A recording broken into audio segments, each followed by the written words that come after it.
Estamos lendo a Bíblia em ordem cronológica e vai durar bastante tempo. Hoje estamos em Jeremias capítulo 28. Vamos pedir antes de tudo a direção de Deus antes de começar a ler a palavra. Meu Deus, mais uma vez nós paramos aqui tudo para poder meditar na Tua palavra. É ela que nos guia.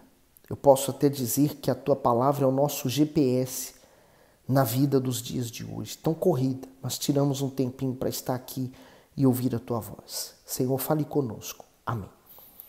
Jeremias 28, versículo 1. E sucedeu no mesmo ano, no princípio do reinado de Zedequias, rei de Judá, no ano 4º, no mês 5º de Ananias, filho de Azur, o profeta, que era de Gebeon, me falou na casa do Senhor, na presença dos sacerdotes e de todo o povo, dizendo: assim fala o Senhor dos exércitos, o Deus de Israel, dizendo: eu quebrei o jugo do rei de Babilônia. Depois de passados 2 anos completos, eu tornarei a trazer a este lugar todos os utensílios da casa do Senhor, que deste lugar tomou Nabucodonosor, rei da Babilônia, levando-os à Babilônia. Também a Jeconias, filho de Joaquim, rei de Judá, e a todos os do cativeiro de Judá, que entraram em Babilônia, eu tornarei a trazer a este lugar, diz o Senhor, porque quebrarei o jugo do rei de Babilônia. Então falou o profeta Jeremias ao profeta Ananias, na presença dos sacerdotes e na presença de todo o povo que estava na casa do Senhor. Comentário: no mesmo ano, a oposição feita a Jeremias continua no mesmo ano de 593 a.C., mas agora por meio de um homem chamado Ananias, que se apresenta como profeta.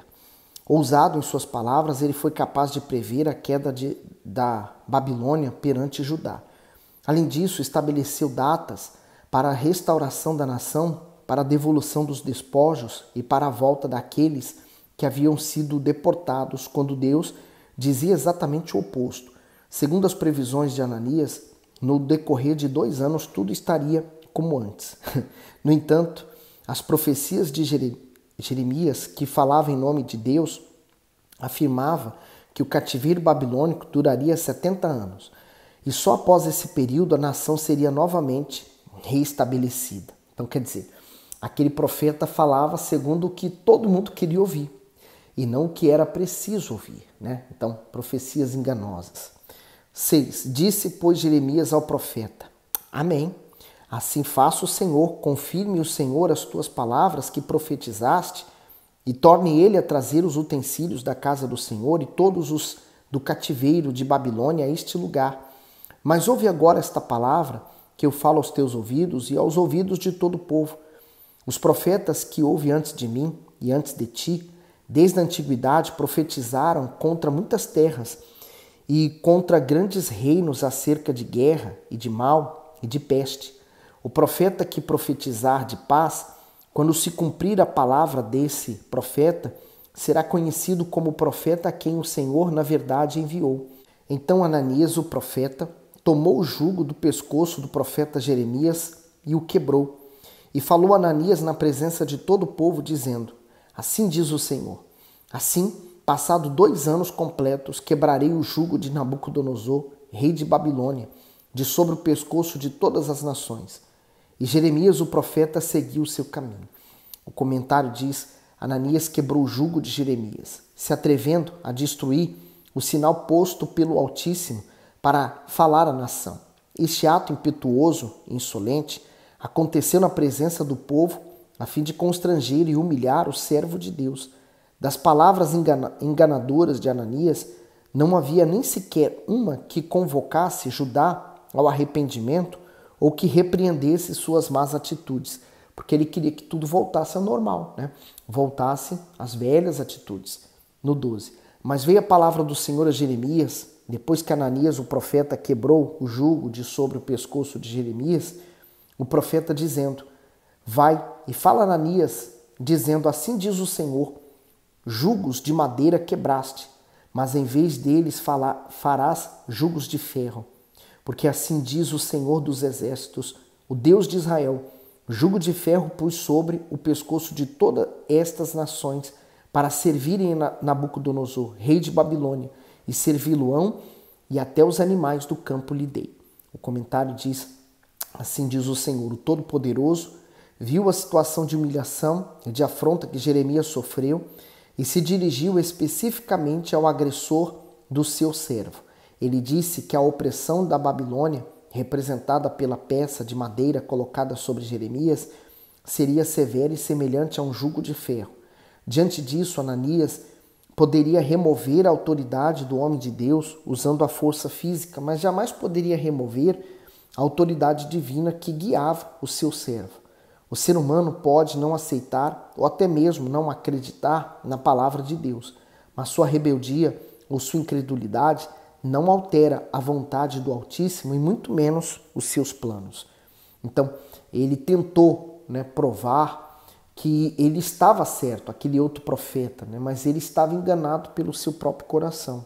E disse o profeta Jeremias ao profeta Ananias, ouve agora, Ananias, não te enviou o Senhor, mas tu fizeste que este povo confiasse em mentiras. Portanto, assim diz o Senhor, eis que te lançarei de sobre a face da terra. Este ano morrerás, porque falaste em rebeldia contra o Senhor. E morreu Ananias, o profeta, no mesmo ano, no 7º mês. O comentário final, não te enviou o Senhor? Ananias usou o nome do Altíssimo sem que ele lhe desse permissão para isso. Esse falso profeta era guiado por sua cobiça e por suas pretensões. Por isso foi avisado que, além de morrer dentro de um período de 2 meses, sofreria punição eterna por seus atos. A conduta de Jeremias nos mostra que o servo de Deus não teme os falsos servos. Além disso, conta sempre com o Espírito Santo que lhe concede sabedoria e intrepidez para lidar com as dissimulações e com as mentiras deles. Existem muitos Ananias pelo mundo afora, pregando falsas doutrinas e conduzindo milhares de pessoas para longe do Senhor. Eles moldam as Escrituras, as próprias opiniões e rebaixam a vontade divina às suas interpretações mesquinhas, sem contar que descontextualizam versículos erroneamente, criando assim suas heresias. Resta um alerta aos falsos profetas. O Altíssimo acertará contas com cada um que desencaminhar, ainda que seja uma só alma. Hoje há tantas pessoas que se aproveitam da própria palavra de Deus, tiram uma frase da Bíblia fora do contexto dela para se beneficiar. Infelizmente, nós temos que estar sempre atentos à palavra de Deus. Por isso, mesmo do que eu falo ou você ouve numa reunião, é importante você conferir com a Bíblia. Veja, confira, analise se aquilo que o pregador, o homem de Deus está falando, confere com o que está escrito. Porque se não confere, então fuja. Jeremias 29, versículo 1. E estas são as palavras da carta que Jeremias, o profeta, enviou de Jerusalém aos que restaram dos anciãos do cativeiro, como também aos sacerdotes e aos profetas e a todo o povo que Nabucodonosor havia deportado de Jerusalém para a Babilônia. Depois que saíram de Jerusalém, o rei Joquenias e a rainha, e os eunucos e os príncipes de Judá e Jerusalém, e os carpinteiros e os ferreiros, pela mão de Elasa, filho de Safã, e de Gemarias, filho de Ilquias, os quais Edequias, rei de Judá, tinha enviado à Babilônia, a Nabucodonosor, rei de Babilônia, dizendo: assim diz o Senhor dos exércitos, o Deus de Israel, a todos os do cativeiro, os quais fiz transportar de Jerusalém para Babilônia. Edificai casas e habitai-as, e plantai jardins e comei o seu fruto. Tomai mulheres e gerai filhos e filhas, e tomai mulheres para vossos filhos, e dai vossas filhas a maridos, para que tenham filhos e filhas, e multiplicai-vos ali, e não vos diminuais. E procurai a paz da cidade, para onde vos fiz transportar em cativeiro, e orai por ela ao Senhor, porque na sua paz vós terei paz. Porque assim diz o Senhor dos exércitos, o Deus de Israel: não vos enganem os vossos profetas que estão no meio de vós, nem os vossos adivinhos, nem deis ouvidos aos vossos sonhos que sonhais, porque eles vos profetizam falsamente em meu nome. Não os enviei, diz o Senhor. Comentário: edificai casa e habitai-as. Por intermédio de uma carta, Jeremias avisou a todos os deportados para a Babilônia que a permanência no cativeiro seria longa. Deus desejava encorajar os exilados, pois eles conheciam as dificuldades a que estavam sujeitos em terra estranha. Por isso o Senhor estimulou que aqueles judeus construíssem casas, ou seja, trabalhassem para ter prosperidade, mesmo em meio à hostilidade. Ele os orientou ainda a plantar jardins. Isso significa que lhes seria concedido um pouco de liberdade, a fim de que vivessem com um certo conforto na Babilônia. O Altíssimo os aconselhou também a se casarem entre si e a constituírem famílias. Os exilados não iriam morar ali para sempre, mas o retorno a Israel não aconteceria logo. Dessa forma, a mensagem divina ensinava o povo a reagir de forma correta diante das dificuldades. Dessa forma, a mensagem divina ensinava o povo a reagir de forma correta diante das dificuldades. Isso mostra que mesmo perante as piores adversidades, a vida deve seguir. A maneira como enfrentamos as lutas determina a vitória sobre elas. Ninguém tem prazer em sofrer, mas até mesmo os fracassos podem cooperar para o nosso bem. Então todo aquele problema tinha um propósito. E o propósito Deus tinha de resgatar o seu povo. Então aqueles que estavam indo cativos, Deus daria uma vida para eles. Muitos deles talvez morreriam lá, não voltariam mais, mas seus filhos, seus netos regressariam a Israel. Tanto é verdade isso aqui, que quando a nação de Israel voltou para Israel, eles até perderam a sua linguagem, né? O hebraico, o hebraico original, né? O antigo. Eles adotaram a linguagem babilônica. Deus teve que resgatar, né?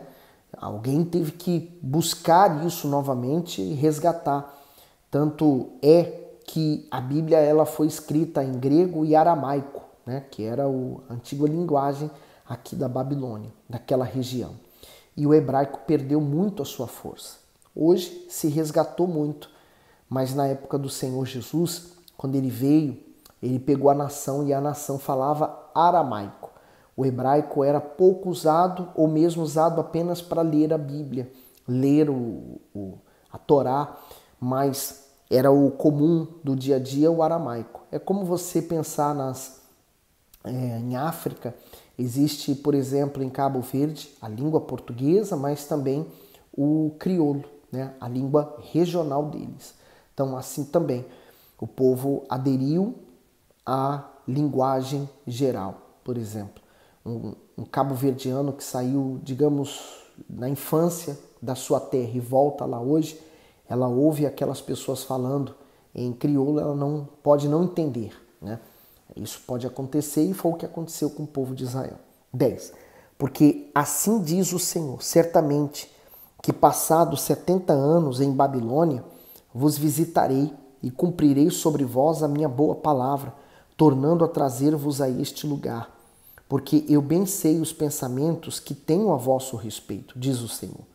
Pensamentos de paz e não de mal, para vos dar o fim que esperais. O comentário diz os pensamentos divinos a nosso respeito. Embora os exilados estivessem naquela condição devido à própria rebeldia, eles não estavam esquecidos pelo Todo-Poderoso. Pelo contrário, ele se mantinha disposto a favorecê-los com paz e proteção. A memória humana é limitada, pois pensamos em alguém, mas logo depois nos esquecemos. No entanto, com Deus é diferente. É fascinante saber que Ele que pensa em nós e que faz os melhores planos para a nossa vida. O Altíssimo deseja cuidar das nossas necessidades momentâneas e do nosso futuro para realizar muito mais do que almejamos. Mas os nossos planos concernentes a nós não se cumprirão automaticamente como se o nosso destino já tivesse determinado. Para que se cumpra, devemos submeter a nossa vontade a Ele, agir a fé e nos colocar inteiramente em suas mãos. Então, quer dizer, às vezes a pessoa preocupa-se, por exemplo, com o que os outros pensam a respeito dela. Mas nós deveríamos estar mais preocupados, sim, com o que Deus está pensando a nosso respeito. No 12. Então, me invocareis, e ireis, e orareis a mim, e eu vos ouvirei. comentário diz: eu vos ouvirei. Deus se mostra sempre favorável a cumprir suas numerosas promessas ao homem. Quando isso não acontece, é porque há falha no relacionamento com ele. Judá, por exemplo, estava em aflição porque estupidamente escolheu desobedecer aos mandamentos sagrados, mas se invocasse ao Senhor arrependido, teria seus pedidos respondidos. A oração sincera é a via de acesso a Deus. Quando invocamos com quebrantamento e humildade, Ele nos atende e nos concede o que desejamos. Esse é um dos privilégios que estão à inteira disposição daqueles que ouvem e obedecem a sua palavra. No 13, e buscar-me-eis e me achareis, quando me buscardes com todo o vosso coração. O comentário diz buscar e achar. Buscar ao Altíssimo de todo o coração vai muito além de orar em prol da solução de um problema ou da conquista de algo. Significa buscar a sua essência, ter prazer em seus pensamentos e se entregar inteiramente à sua vontade. É expor-se sem reserva a Ele e ser sincero nas suas intenções. É impossível buscar o Senhor dessa forma, não receber a honra da sua presença ou não obter as respostas almejadas. Então, quer dizer, precisou a dor, o momento da perda, da solidão, da tristeza, o vazio, para que eles pudessem realmente buscar a Deus. Não pelo que Ele poderia oferecer, mas por quem Ele era. No 14, e serei achado de vós, diz o Senhor, e farei voltar os vossos cativos, e congregar-vos-ei de todas as nações e de todos os lugares para onde vos lancei, diz o Senhor, e tornarei a trazer-vos ao lugar de onde vos transportei. Então, que maravilha, né? Serei achado. Então, nós buscamos de todo o nosso coração e Ele se faz ser achado. No 15, porque dizeis, o Senhor nos levantou profetas em Babilônia, porque assim diz o Senhor acerca do rei que se assenta no trono de Davi, e de todo o povo que habita nesta cidade, vossos irmãos, que não saíram convosco para o cativeiro. Assim diz o Senhor dos exércitos, eis que enviarei entre eles a espada, a fome e a peste, e lhe farei como os figos podres que não se podem comer, de ruins que são. E persegui-los-ei com a espada, com a fome, com a peste, e dá-los-ei para deslocarem-se por todos os reinos da terra, para serem uma maldição, e um espanto, e um assovio, e opróbrio entre todas as nações para onde os tiver lançado. Porquanto não deram ouvidos às minhas palavras, diz o Senhor, mandando-lhes eu, os meus servos, os profetas, madrugando e enviando, mas vós não escutastes, diz o Senhor. Vós, pois, ouvi a palavra do Senhor, todos os do cativeiro que enviei de Jerusalém a Babilônia. Assim diz o Senhor dos exércitos, o Deus de Israel, acerca de Acabe, filho de Colaías, e de Zedequias, filho de Maacéias, que vos profetizam falsamente em meu nome. Eis que os entregarei na mão de Nabucodonosor, rei de Babilônia, e ele os ferirá diante dos vossos olhos. E todos os transportados de Judá que estão em Babilônia tomarão deles uma maldição, dizendo, o Senhor te faça como Zedequias e como Acabe, os quais o rei de Babilônia assou no fogo. Portanto, fizeram loucura em Israel e cometeram adultério com as mulheres dos seus vizinhos e anunciaram falsamente em meu nome uma palavra que não lhes mandei, e eu sei e sou testemunha disso, diz o Senhor. Que loucura, né? Olha só o mau testemunho desses sacerdotes. O que era esperado deles, no mínimo? Santidade, mas eles adulteravam. E aí, olha só, o interessante da Bíblia, né, da palavra de Deus, é exatamente isso, que ela não esconde os escândalos. Tem pessoas hoje que se escandalizam com cada coisa que a gente fica, mas se ela lesse a Bíblia, ela saberia que isso sempre aconteceu. Os escândalos são inevitáveis. Então, nós temos que cuidar para não dar escândalo da nossa vida. Eu, como pastor, tenho que me precaver para não dar escândalo aos outros e fazer muitos se perderem, porque ele também falou, ai de quem vem os escândalos, então eu tenho que me guardar. O comentário do 23, fizeram loucura. Além de profetizar falsamente, os religiosos estavam moralmente corrompidos. A vida pessoal deles era contaminada pela imoralidades sexuais, a ponto de não haver respeito ou consideração nem mesmo por seus vizinhos e amigos. Um dos atos praticados por eles era seduzir, sem pudor algum, jovens e mulheres casadas. No 24, e Semaías, o Nelamita, falarás dizendo, assim fala o Senhor dos Exércitos, o Deus de Israel, dizendo, porquanto tu enviaste no teu nome cartas a todo o povo que está em Jerusalém, como também a Sofonias, filho de Maacéias, o sacerdote, a todos os sacerdotes, dizendo, o Senhor te pôs por sacerdote em lugar de Joiada, o sacerdote, para que sejas carregado da casa do Senhor sobre todo o homem fanático e que profetiza para o lançardes na prisão e no tronco. Agora, pois, por que não repreendeste a Jeremias, o Anotatita, que vos profetiza? Porque até nos mandou dizer em Babilônia, ainda o cativeiro muito há de durar, e edificai casas, e habitai nelas, e plantai pomares, e comei seu fruto. O comentário diz, Semaías era um judeu que havia sido deportado para a Babilônia. Ele escreveu cartas aos sacerdotes de Jerusalém com a finalidade de combater a mensagem de Jeremias aos exilados. Assim como Ananias, Semaías era mais um falso profeta, portanto, um opositor de Jeremias, o porta-voz de Deus. A resposta do Senhor ao seu ato rebelde foi a condenação. Tanto ele quanto sua família morreriam sem a compaixão de Deus. Que interessante, né? O diabo levantando pessoas para tentar impedir que as pessoas se convertessem. Né? No 29, leu Sofonias, o sacerdote, essa carta aos ouvidos de Jeremias, o profeta.